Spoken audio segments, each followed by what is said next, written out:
Todd's TV by James Proimos.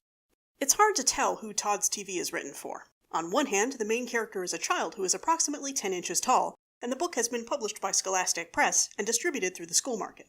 On the other hand, the message to turn off your television and spend more time with your children is clearly aimed at parents. On a third, mutant hand, that message is so blatant and presented with such condescension that any parents who aren't already on board with it would be deeply offended by it. My best guess is that it's written for those who agree with it so they can feel smugly superior to all the plebeians who watch television, the modern version of bread and circuses. The book starts by introducing us to Todd, his parents, and his beloved television set. Todd's parents direct him to the TV whenever they can't spend time with him. Parents are busy people, the book says patronizingly. They can't spend every minute with their child. One day, the parents are trying to decide which of them has the least work-related responsibility and can afford to take their beloved child to his parent-teacher conference. A mysterious voice emanates from the other room saying, "I'll do it!" To the parents' barely registered surprise, it turns out to be coming from the TV, which is sentient. Instead of the obvious response, screaming in panic and destroying the television with a sledgehammer, or at the very least calling the local news, they decide that it's a great idea to let the TV drive their son to the conference and act on their behalf. Folks, we have clearly entered Bizarro world. None of the other parents at the conference show any emotion regarding this walking, talking appliance beyond irritation, which quickly changes to amusement as the television entertains them all with its programming. Apparently, intelligent television sets are commonplace in this setting. The teacher blames Todd's recent misbehavior on cartoons, a societal menace second only to Skittles, and the TV promises to take care of it.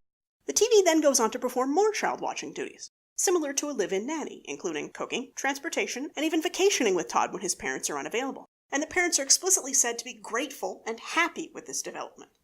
All of a sudden, the television says something that gets the parents very upset. A single phrase that should never be construed as insulting, degrading, or vulgar. "I'm toying with the idea of legally adopting you." This, of course, makes no sense in the real world, but it's hard to understand the implications of it in this weird fantasy world as well. The TV could be trying to assume financial responsibility for Todd, possibly with the intention of passing down its vast shopping channel wealth. Perhaps it has grown close to Todd and is simply concerned that it won't have any legal rights to see him should the parents decide to separate the two. Maybe it's just trying to increase ratings. But no. The most likely interpretation here is that the TV is passive-aggressively insulting the parents by implying that their lack of interaction with Todd is tantamount to them being dead. How the television proposes to clothe, house, and feed Todd in the circumstance of actual adoption is left to the imagination. But this is the point where the parents realize that things have gone too far. The television can drive their child to school, cook dinner for him, and play catch with him, but actually caring about the welfare of their child is just crossing the line. So they're jealous, and the television ends up turned off with a last ominous thought that it would have turned them off weeks ago if they had switches. And in this weird alternate universe where televisions becoming sentient is nothing unusual, nobody wonders if it will dream of electric sheep. Without the obviously nefarious influence of the television set, Todd's parents suddenly stop being workaholics and begin spending time with their child.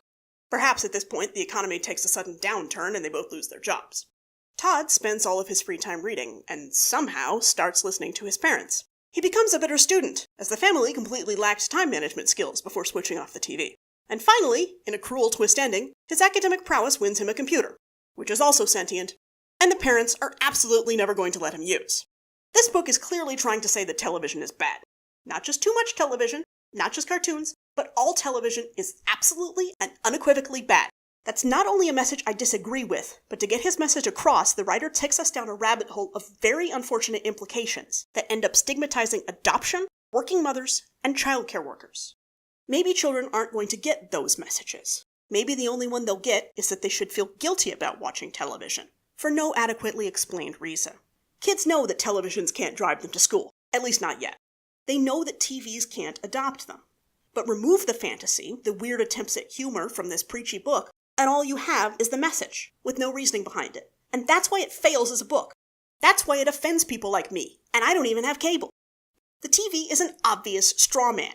If you're going to argue against television watching in and of itself, you'd better have a stronger argument than it might come alive and try to adopt your children. The rest of it is just, because we all know that television is bad, with a technophobically superior wink and a smile.